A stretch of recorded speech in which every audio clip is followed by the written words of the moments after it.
வாழ்த்தி மகிழ்வோம், வாழ்த்தி மகிழ்வோம், வாழ்த்தி மகிழ்வோம். இன்று நாம் 65,000 ஆண்டுகளுக்கு முன்பு இந்த புவி எவ்வாறு நிலை பெற்று உள்ளது என்பதனை ஒரு சிறு குறிப்பாக தங்களிடம் பகிர்ந்து கொள்ளலாம் என்று உள்ளோம். இந்த குறிப்பு ஏன் என்று கேட்கக்கூடும். நாம் வாழும் இந்த காலகட்டத்தில், நாம் உயிரோடு வாழும் இந்த காலகட்டத்தில் நாம் அறிந்து கொள்ள வேண்டிய, புரிந்து கொள்ள வேண்டிய ஒரு பக்குவமான நிலை படத்தின் மூலம் அறிந்து கொள்வது மிகவும் சிறந்தது. இது பாடமாக அறிந்து கொள்வது மிகவும் சிறந்தது.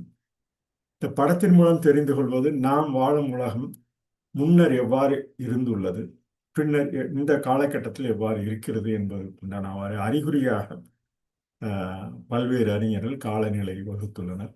அவற்றில் குறிப்பாக நாம் கூற வேண்டுமெனில், இந்த கல்வி அறிவு பெற்ற இந்த வானியல், அண்டவியல் என்று சொல்லக்கூடிய ஒவ்வொரு பகுதியும் நாம் அறிந்து கொள்ள வேண்டிய நிலையில் இந்த கால சுருக்கமாக நாம் ஒரு தொகுத்து வகுத்து அந்த நிலையினை இந்த இந்த காலகட்டத்தில் 1380 கோடி ஆண்டுகளுக்கு முன்பு தோன்றிய அந்த பேரண்ட வெடிப்பு இன்று வரை 65,000 ஆண்டுகளுக்கு வரை எவ்வாறு உள்ளது என்பதனை இன்று இந்த பதிவினில் மேற்கொள்கிறோம். இந்த 65,000 ஆண்டுகளுக்கு முன்பு நடந்திருக்கக்கூடும் என்ற ஒரு கருத்தாக்கம். இந்த கருத்தாக்கம் நமது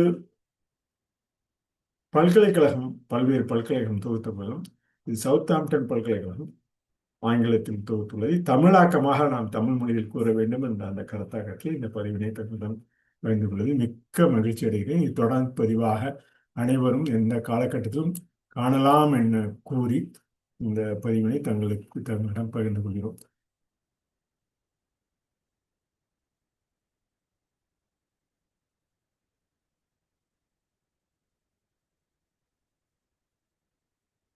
இந்த 65,000 ஆண்டுகளுக்கு முன்பு எவ்வாறு இருந்திருக்கக்கூடும் என புவியியல் நிலை ஒவ்வொரு காலகட்டத்திலும் நாம் அறிந்து புரிந்த கடந்த ஒரு 500 ஆண்டுகளாக இந்த படிப்பறிவு மூலம், தாளின் மூலம் அறிந்து கொண்டவை ஒரு சில காலகட்டம்.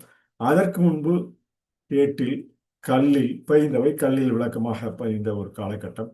பின்னர் ஓலைச்சுவடியில் போன்ற பதிந்த ஒரு காலகட்டம். இவையெல்லாம் ஒவ்வொரு காலகட்டத்திலும் நிர்ணயித்துள்ளவை. தாளில் பதிந்துள்ளவை இன்று நாம் இந்த கணினி இயக்க முறைமையில், கணினி இயக்கத்தில் இயங்கக்கூடிய அந்த பல்வேறு கைபேசி மூலம் ஒரு ஒரு கைபேசி திறன் மூலம் இணையக்கூடிய பல்வேறு நிகழ்வுகளில் நாம் காணக்கூடிய அந்த தகவமைப்பிற்காக இந்த பதிவினை தங்களிடம் பகிர்ந்து கொள்கிறோம். இந்த புவியியல் சமநிலை ஆஸ்திரேலியா பகுதி, கிட்டத்தட்ட ஆஸ்திரேலியா பகுதி சாகுல் என்று சொல்லக்கூடிய ஒவ்வொரு அந்த பகுதி எவ்வாறு நிலை பெற்றுள்ளது என்பதை இன்று காண உள்ளோம். இவை புவியியல் பெரும்பாலும் ஆஸ்திரேலியா என்ற சொல் லத்தீன் மொழியில் தெற்கு பகுதியை குறிக்கும். பெரும்பாலும் வடப்பகுதியில் உள்ள அந்த அறிவியல் தொகுப்பு இத்தக்காலகட்டத்தில் நிலை பெற்று உள்ளது என்ற கருத்தாக்கம் கொண்டு இந்த பதிவினை மேற்கொள்கிறோம். கிழக்கு பகுதியில், தெற்கு பகுதியில், மேற்கு பகுதியில் அங்கங்கே வாழும் குடிமக்கள் தாம் வகுத்து அறிந்த பதிவு இந்த பல்கலைக்கழகம் தொகுத்து வகுத்த அந்த பல்வேறு நிலைகளும் நாம் புரிந்து கொள்ள வேண்டிய நிலையில் இந்த காலகட்டத்தில் வடக்கு அரைக்கோளம், தெற்கு அரைக்கோளம், தெற்கு அரைக்கோளத்தில் இறுதி பகுதியாக நாம் உலக வரைபடத்தில் பார்க்கும்போது உலக நிலையில் இந்த புவி சூழலில் ஏற்படும் இந்த நிலையை காணும் போதும் இவை தெற்கு நிலையில் உள்ள இந்த ஆஸ்திரேலியா என்று சொல்லக்கூடிய அந்த தெற்கு நோக்கி உள்ளவை ஜேம்ஸ் குக் போன்றவர்களால் தொகுத்து அறிந்து பதிவுற்றுள்ளனர். இவை அறியப்படாத நிலம் என்று ஒரு காலகட்டத்தில் கூறியவை. பின்னர் அறியப்பட்ட அந்த நிலையில் ஆஸ்திரேலியா பல்வேறு கடல் மட்டம் நகர்ந்து அவை அந்த நிலப்பகுதி தெரியும் காலகட்டம், நிலப்பகுதி மறைந்து கடல் சூழும் காலகட்டம் எல்லாம் இந்த தீவுகள் போன்ற அமைப்பில் தொடர்ந்து ஏற்படக்கூடிய இன்று கூட நாம் காணக்கூடிய பல்வேறு நிகழ்வு. இந்த இந்த நிகழ்வுகள் பனி உருகிய காலம், அந்த பனி உருகி மேலும் அந்த கடல் மட்டம் இது ஒரு காரணமாக இருக்கக்கூடும். இந்த ஒரு நினைந்த நிலைப்பரப்பு மாறக்கூடிய தன்மையில் உள்ளது. இவை துண்டான நிலம், நீர் சூழ்ந்த பகுதியை நாம் காண வேண்டிய ஒரு சூழல்.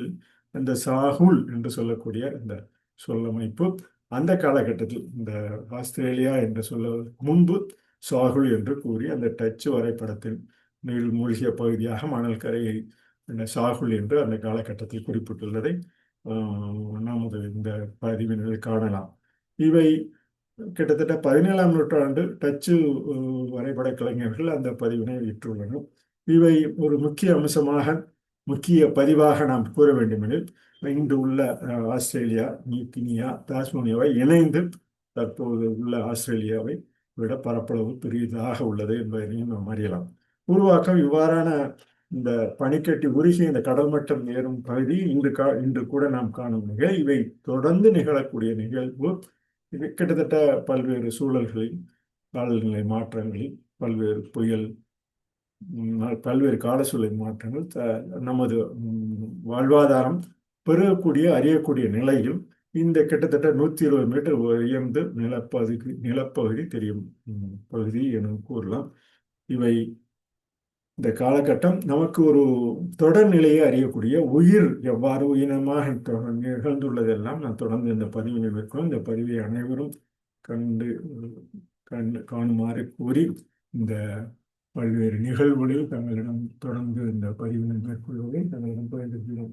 இந்த கடல் சூழ்நிலை எவ்வாறு உள்ளது என்பதற்கு உண்டான, கடல் நிலை மாற்றம் எவ்வாறு நிகழ்ந்துள்ளது என்பதற்கு உண்டான ஒரு பதிவாக இந்த பதிவினை காணலாம். இவை பார்த்தோம் என்றால் தெரியும். இந்த கடல் சூழ்நிலை ஒரு நிலப்பகுதி எவ்வாறு பிரிந்துள்ளது தொடர் நிகழ்வாக இந்த பதிவினை மேற்கொள்ள இவை எவ்வாறு தென்னாப்பிரிக்கா, தென் அமெரிக்கா பிரிந்து கீழ் இந்த பக்கத்தில் உள்ளவை, அதே போல் அந்த பகுதியில் உள்ள ஆஸ்திரேலியா எவ்வாறு இணைந்து இன்று உள்ள இந்தோனேசியா, பல்வேறு தீவுகள் உள்ள மலேசியா, சிங்கப்பூர், இந்தியா போன்றவை பிரிந்து இந்தியா எவ்வாறு இமயமலை தொடர்ந்து அந்த நிகழ்வுலாம் தொடர்ந்து அறிய வேண்டிய நிகழ்வுகள். இவை இந்த காலகட்டத்தில் ஏற்கனவே கூறியவாறு 65,000 ஆண்டுகளுக்கு முன்பு ஆஸ்திரேலியா என்ற இந்த நிலப்பகுதி தொடர்ந்து நிலைப்பட்டுள்ளது. அவை நிலைப்பட்டுள்ள அந்த பகுதி நமக்கு ஒரு எடுத்துக்காட்டாக இருக்க வேண்டும் என்ற கருத்தாக்கத்தில் இந்த பதிவினை தங்களிடம் இந்த வரைபடத்தின் மூலம் அறியப்படாத நிலம் என ஜேம்ஸ் கூறியவற்றை தங்களிடம் பகிர்ந்து கொள்ளலாம். இவை ஏன் இந்த பதிவுகள்லாம் நமக்கு தெரிய வேண்டும் என்றால், இன்று இந்த உள்ள நிலப்பரப்பு, இந்த நிலத்தடி நகர்வு தொடர்நிலை என்பதனை நாம் அறிய வேண்டும். இவை தொடர்நிலைவு இந்த சுற்றுச்சூழலில், இந்த சூழலில் ஏற்படக்கூடிய சாதாரண நிகழ்வுகள், அன்றாட நிகழ்வுகள், நாம் அறியப்படாத நிகழ்வுகள் பல இந்த புவி அடித்தட்டு நகர்வில் நிலைபெறுகிறது என்பதை அறியலாம். இந்த படத்தில் கண்டது போல இந்த நகர்வின் மூலம் ஏசியாவில் மோதி அந்த நகர்வின் மூலம் இந்த இமயமலை போன்ற பல்வேறு நிகழ்வுகள் தொடர் நிகழ்வுகளாக அறிய வேண்டிய ஒன்றாக கருத்தில் கொண்டு நாம் இந்த காலகட்டத்தில் சாதாரணமாக நாம் அனைவரும் புரிந்து கொள்ள வேண்டிய நிலையில் இந்த படத்தில் காணும் போது நாம் நேரில் காணும் இந்த கடல் மட்ட நீர் அதிகரிப்பு இதையெல்லாம் இன்று நாம் நமது பல்வேறு தொலைக்காட்சி போன்றவற்றில் தொடர்ந்து காணும்போதும் இதை நாம் அறிந்து கொள்ளலாம் என கூறி இந்த பதிவினை இந்த எவ்வாறு பிரிந்து ஆஸ்திரேலியா எவ்வாறு பிரிந்து ஒன்றாக உள்ள புவி எவ்வாறு தெற்கு பகுதியில் உள்ள அந்த கோலத்தில் ஆஸ்திரேலியா போன்றவையெல்லாம் பிரிந்து நிலைப்பட்டு உள்ளது என்பதற்கு உண்டான ஒரு எடுத்துக்காட்டு. இவை பிரிந்த நிலையெல்லாம் இன்றும் அந்த படத்தில் காணும்போது தெரியும். ஒரு பகுதி வெட்டுப்பட்ட பகுதி, இந்த நிலத்தடி நகர்வினால் வெட்டுப்பட்ட பகுதி ஒரு தெளிவாக தெரியக்கூடிய ஒரு நிலை.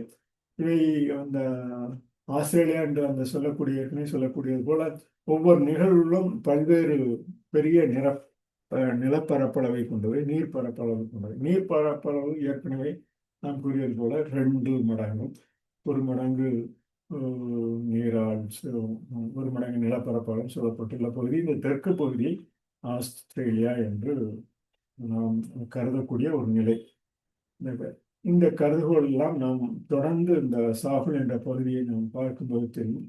இவை எவ்வாறு இந்த பகுதியெல்லாம் மணலால் நிரப்பப்பட்டவை. பின்னர் அந்த நாம் இன்று காணும் பல்வேறு தெற்கு கரையோரம் உள்ள நிகழ்வுலாம் நாம் பார்க்கும்போது நிலப்பரப்பு நீரில் முழுவதும், நீர்ப்பரப்பு நிலத்தில் முழுவதும் இவையெல்லாம் தொடர்ந்து நடைபெறக்கூடிய நிகழ்வு என்ற கூறி இந்த கடற்மட்ட போன்றவற்றில் பல்வேறு உயிரினங்கள், வாழ்வினங்கள் தோன்றக்கூடியதாகவும் அழியக்கூடியதாகவும் தொடர் நிலையில் உள்ளது என்பதை நாம் அறிந்து புரிந்து கொள்ள வேண்டிய நிலை. இதை ஒரு பாடலாக தங்களிடம் பதிந்து பதிவினை நிறைவு செய்கிறோம். கடல் மூடி நிலம் விரியும், கடல் மூடி நிலம் விரியும். இந்த ஒவ்வொரு பகுதி கடல் மூடி நிலம் விரிவதும் உடல் தாங்கி உயிர் பெறும். இந்த ஒவ்வொரு தாயணை அரணை என்று சொல்லக்கூடிய ஒவ்வொரு உயிர் அணுக்கள், உயிர் அணு மரபணுக்கள் அந்தந்த மரபணுக்கள் எவ்வாறு நிலை பெற்றுள்ளதோ அந்த அவ்வாறான உடல் தாங்க உயிர் பெறுதி மடல் எழுதி மாண்பு சிறக்கும். அவ்வாறான எழுதி பதிந்தவர்களில் நமக்கு மாண்பு சிறக்கக்கூடிய மாண்பு நிலை மனிதனுக்கும் அமைவும் என்பனை கூடி ஆடல் கலைகளில் ஆயிரம் விளங்கும் விளங்கும் நிலவியல் நீரியல் நிலப்பரப்பு உளம் கனிந்த இனிய காலை தளம் ஒன்றில் பதிந்து பழகும். உளம் கனிந்த இனிய காலை தளம் ஒன்றில் பதிந்து பழகும் வளர்ந்தரும் வரலாறு மாநிலம். இவ்வாறான நிகழ்வுகள் தான் நிலத்தில் உள்ள அந்த அடித்தளம் தான் நிலத்தளமாக வளம் தரும் நிலமாக மாறக்கூடியவை. இவை மாநில மனித இனம் நிமிர்நடை. மாநில மனித இனம் நிமிர்நடை ஒவ்வொரு காலகட்டத்திலும் உயிரணுக்கள் அந்தந்த உயிரணுக்களில் சேர்ந்து நிலை பெற்று அவை மனித இனமும் அறிந்து கொள்ளக்கூடிய அந்த எவ்வாறு ஒவ்வொரு காலகட்டத்திலும் மருத்துவம் உணவு உடை இருப்பிடமெல்லாம் மாறும் சூழல்லாம் இவை ஆணிரை சொல்லும் ஆணிரை செல்லும் வள நாட்டு தீவு ஒவ்வொரு தீவாக பெருகக்கூடிய அறிந்து கொள்ளக்கூடிய ஒரு நிலை. இந்த விநியோக நீர்ப்பரப்பு ஆற்றல் மிகும் மாநில கண்டம் ஆஸ்திரேலியா நிலப்பரப்பு என்று இந்த சார்பில் என்ற பகுதியில் கூறுகிறோம். நிலப்பரப்பு நீர்வாழ் மலைத்தொடர் நிலம் அழகு நீர்வளம் உலக அளவில் செழிப்பான பகுதி உளவிய ஆதி மனிதர்களின் வாழ்வு. இவைதான் ஆரிய மனிதர்களின் வாழ்வாக நம் ஆண்டாண்டு காலம் அந்த திறம்பட நம்மை நாமே மேம்படுத்தக்கூடிய ஒரு உயர்நிலை நம்மை தொடர்ந்து இருக்க வேண்டும் என்ற கருத்தாக்கத்தில் நாம் ஒருவருக்கொருவர் புரிந்து கொள்ள வேண்டிய இந்த பதிவினை நிறைவு செய்கிறோம். நன்றி, வணக்கம்.